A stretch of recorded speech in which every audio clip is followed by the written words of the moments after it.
News 4 is committed to raising awareness about domestic violence and the solutions being worked on around the DMV. We call this effort Safe at Home.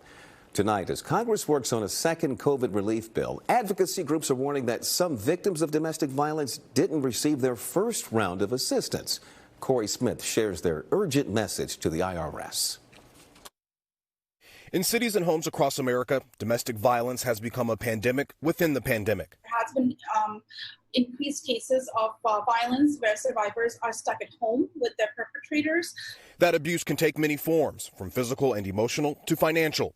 In the pandemic's early days, as the American people received their stimulus payments, some victims reported their checks being stolen or their money withheld by their abuser. They don't have access to their mail, or if they're separated, they're still being controlled. There's still abuse in the relationship. So, they just can't reach out and say, where is my stimulus payment? Kritika Ghosh and Aisha Farouk with the Asian Pacific Islander Domestic Violence Resource Project say that $1,200 check could be the difference in a victim staying or leaving an abusive relationship. They want Congress to act before a potential second round of stimulus checks goes out.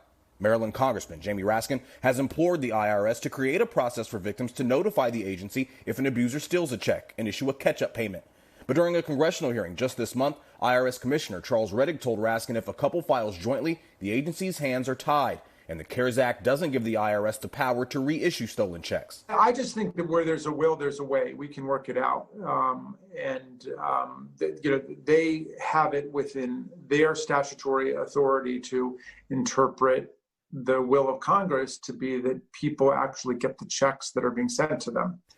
But as negotiations for a second round of stimulus wind down, Ghosh says time is running out. This is, creating a deep economic and social impact on the lives of survivors throughout the country. And with COVID-19 showing no signs of letting up, the fear is that the pandemic within the pandemic will lead to even more lives lost. Cory Smith, News 4. Nonprofit groups like the Community Tax Law Project are helping advocates and abuse victims in the DMV navigate this issue. Congressman Raskin says that if the IRS won't act on its own, Congress must put language in the next relief bill to ensure that victims get the help they need.